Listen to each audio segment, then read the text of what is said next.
Oke, selamat pagi teman-teman. Jadi untuk pertemuan hari ini kita akan membahas terkait dengan ya sebagai pertemuan pertama gitu ya. Kita akan ngomongin masalah pendahuluan dari intervensi kelompok dan komunitas. Ya, pembahasannya fokus kita pada pagi hari ini ada beberapa ini. Yang pertama adalah definisi komunitas itu sendiri. Apa sih intervensi komunitas? Kemudian esensinya apa? Untuk apa gitu ya? Targetnya intervensi itu siapa saja, tahapan, peran kita sebagai intervensionis, orang yang memberikan intervensi, dan pendekatan yang akan kita gunakan selama kita melakukan intervensi terhadap komunitas.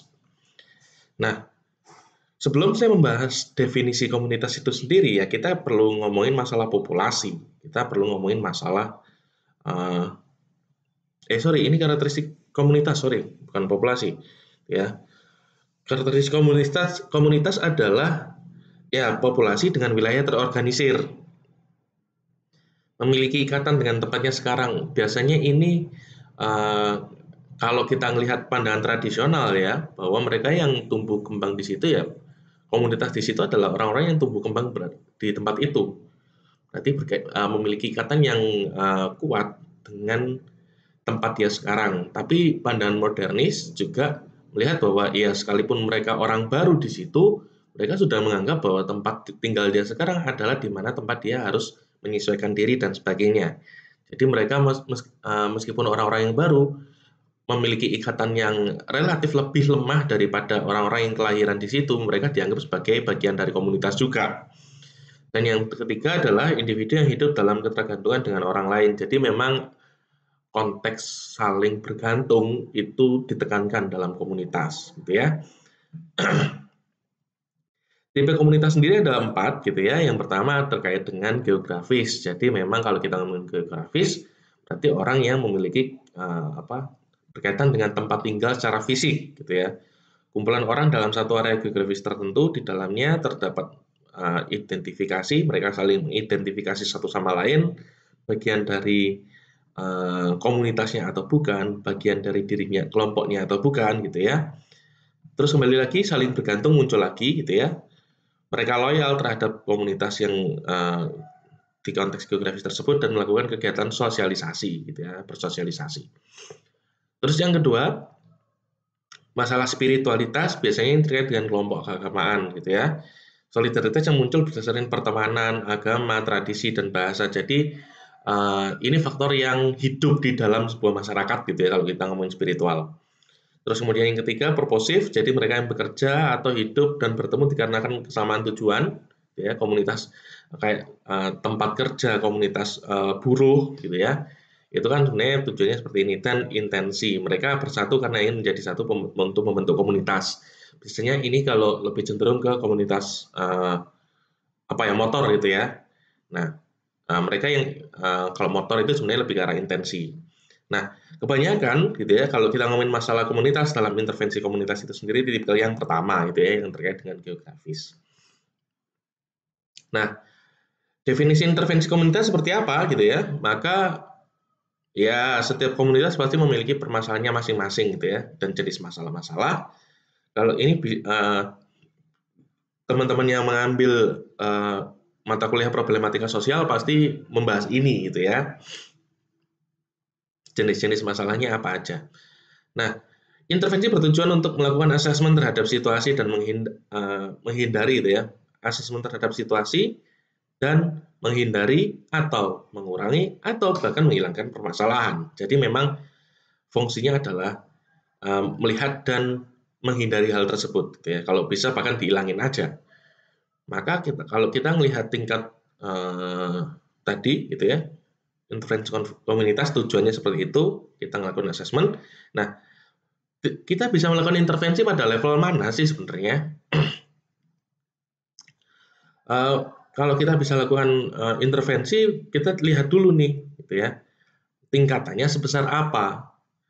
Kalau kita ngomongin masalah yang kecil, gitu ya, kita bisa ngomongin masalah interpersonal. Bukan interpersonal, lebih ke arah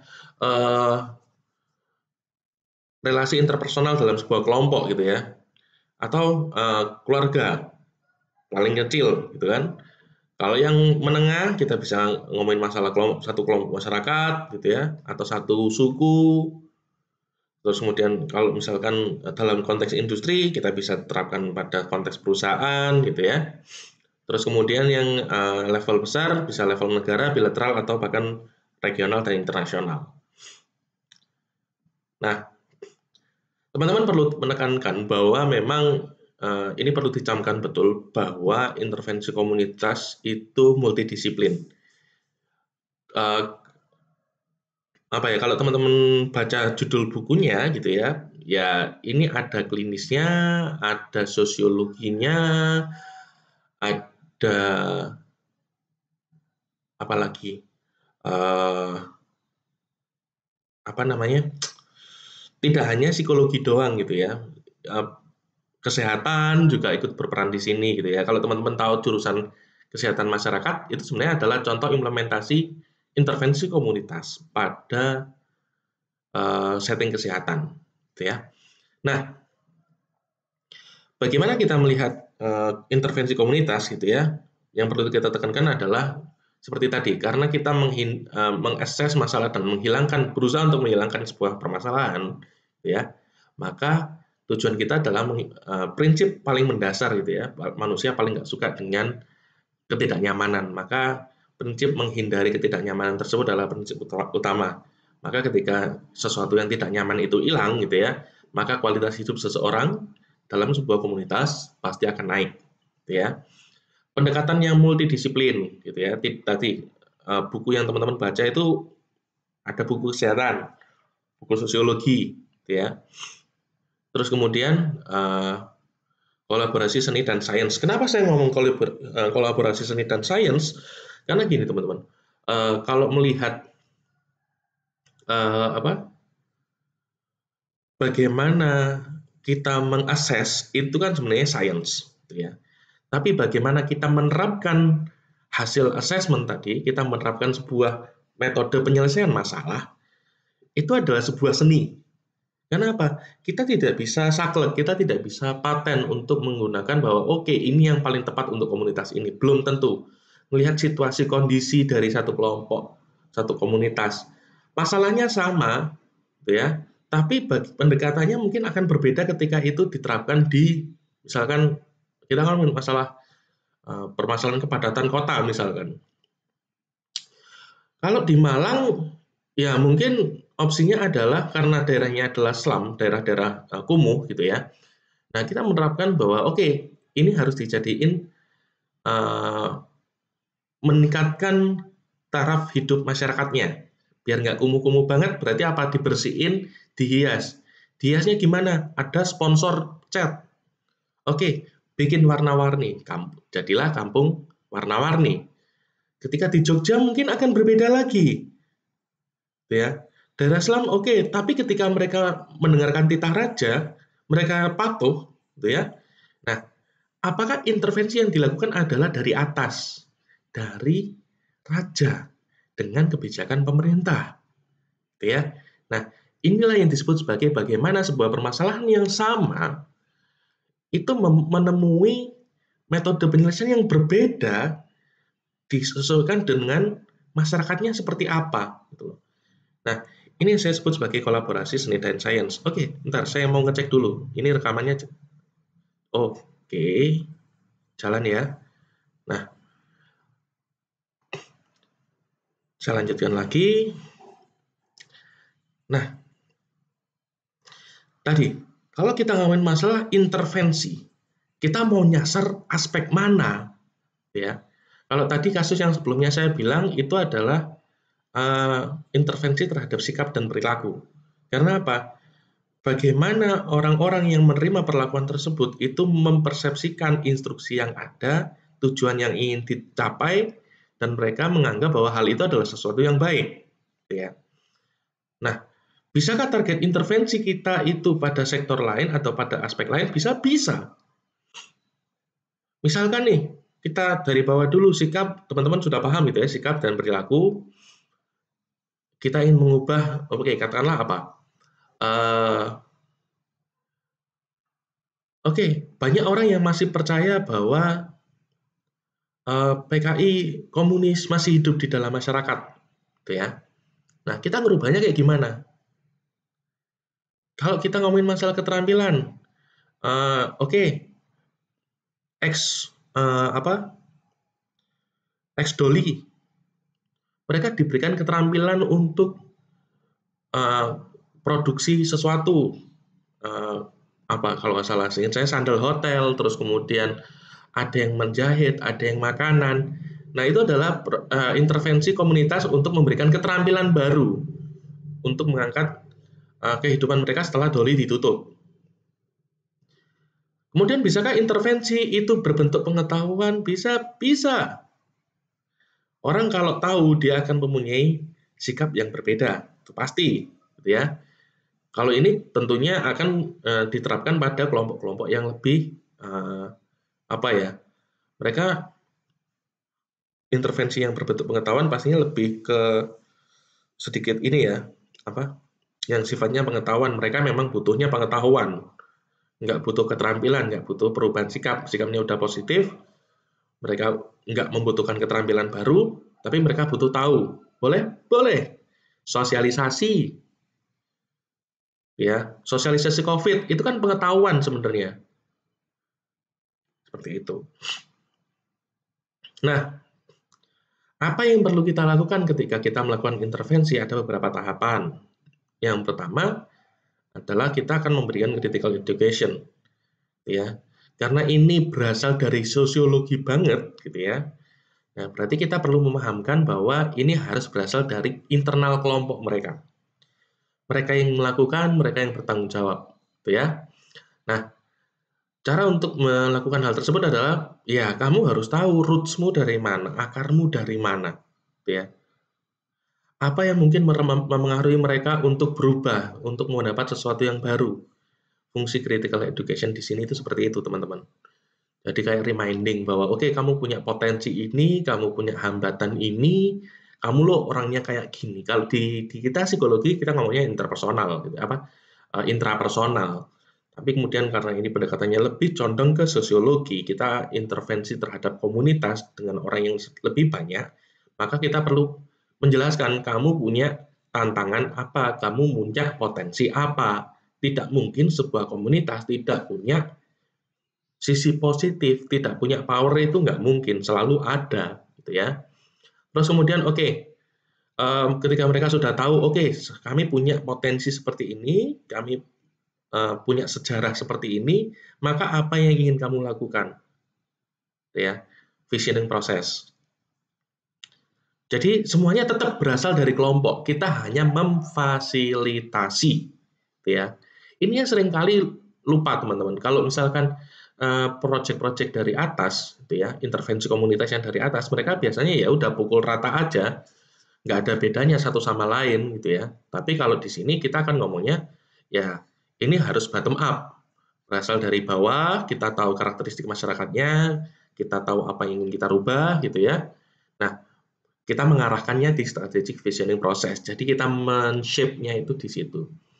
Nah, setelah itu, oke, ketika mereka ingin merubah sesuatu, mereka tahu apa yang ingin dilakukan, ya, kita berupaya untuk membantu mereka mengoptimalkan tujuan tersebut. Caranya gimana? Biar tepat sasaran. Gimana caranya? Neliti. Entah itu kuantitatif, entah itu kualitatif, kamu harus bagaimana hasil ini bisa optimal, ya kamu harus riset, gitu ya. Dan yang terakhir, do it, community action. Jadi mendukung dan mendorong pemimpin komunitas untuk mencari dan melakukan perubahan. Loh, kok nggak masyarakatnya secara umum? Iya, namanya komunitas pasti ada pemimpinnya. Pemimpin itu biasanya bisa jadi orang yang dituakan, orang yang dianggap bijak, dan sebagainya. Mereka punya power atas orang lain. Mereka bisa memimpin, membimbing yang lain untuk berubah. Ya, kita bantunya di level seperti itu. Nah, apa sih yang perlu kita miliki gitu ya? Yang pertama adalah objektif observer. Jadi kita harus mampu melihat, mengamati hal-hal yang ada di sekitar kita, melihat potensi. fact finder juga, karena kita harus menyadarkan mereka bahwa mereka punya potensi, gitu ya. Terus kemudian, oke, kalau mereka nggak punya potensi tapi kurang maksimal, nah atau mungkin potensi tersebut terbatas, kita harus nyari alternatif lainnya. Jadi kamu harus punya kemampuan analisis dan mampu melakukan opsi lain, ya. Giant problem solver, bukan kalian memberikan kalian bukan problem solvernya, tapi kalian adalah join. Kalian harus bergabung dengan komunitas untuk menemukan masalahnya apa, mereka mengarahkan mereka itu harus join, gitu ya. Terus kalian juga sebagai trainer, educator, terus kemudian memberikan informasi, gitu ya, karena kalian udah observe, kamu udah fact finding, kamu punya alternatif, gitu ya. Apa yang diinginkan komunitas dari kamu udah tahu dari problem solver, gitu ya. Kamu udah menyiapkan metode yang tepat. Nah, kamu memberikan informasi tersebut. Ya, kamu harus punya datanya. Dan yang terakhir, kamu harus mengadvokasi, kamu harus membantu mereka mendapatkan hal yang diinginkan. Nah, pendekatan-pendekatan memang beberapa, gitu ya. Yang pertama adalah self help. Jadi memang tujuannya adalah menolong diri sendiri. Terus kemudian tadi, karena ada sisi positif dari kelompok, kita hanya bersifat assist, kita hanya bersifat hanya membantu, gitu ya. Dan yang terakhir, ya konflik. Biasanya memang ada beberapa kelompok yang harus berkonflik karena mereka mempertahankan strata kelompok di atas yang lain misalkan, atau mempertahankan hal-hal yang didapat kelompok di atas yang lain. Atau ya bahkan dari yang kelas bawah, gitu ya, misalkan kayak kampung warna-warni, gitu ya, masyarakat yang dilihat kampung penjahat, gitu ya, slumnya Malang itu kan daerah kumuhnya Malang kan ada di situ, gitu ya. Nah, mereka berusaha merangsek naik kelas, tidak ingin dilihat atau dipandang sebelah mata. Nah, mereka sebenarnya intervensinya pendekatan konflik, gitu ya. Selain itu, Ohmer dan Demasi tahun 2009 ini juga tahun 2013. Oh iya, 2009 dan 2013 itu pengembangan dari sini, yang 2013 ya. Nah, pertama adalah social action. Jadi memang membangun kekuatan, terus kemudian kita ngomongnya perubahan radikal dalam intervensi dalam kelompok, gitu ya. Dari dalam juga. Terus yang kedua adalah locality development, jadi mengembangkan kelompok untuk mengembalikan tatanan sosial, mengembalikan ya. Terus kemudian social planning, ini memberikan pendapat ahli sebagai opsi solusi. Jadi kita kita memberikan masukan, gitu ya. Kemudian community building, lebih ke arah memperkuat ikatan sosial, gitu ya. Team building dan sebagainya itu sebenarnya intervensi komunitas berbasis community building. Jadi kamu harus tahu sebenarnya apa yang harus kamu lakukan, gitu ya. Apa yang ingin ditingkatkan, kamu harus tahu. Terus kemudian pandangan feminisme, gitu ya, menjembatani isu-isu privasi perempuan dan keluarga dengan isu publik. Jadi tidak semua ranah pribadi itu, terutama perempuan, gitu ya, itu harus disampaikan ke ranah publik. Terus kemudian yang terakhir adalah consensus organizing. Jadi kekuatan yang berlandaskan kepentingan pribadi masing-masing, karena punya tujuan itulah akhirnya kita bersama-sama mencapai tujuan kita, ya. Nah, kalau di sini memang kemudian Ohmer tahun 2013, gitu ya, mengembangkan social action itu ada dua.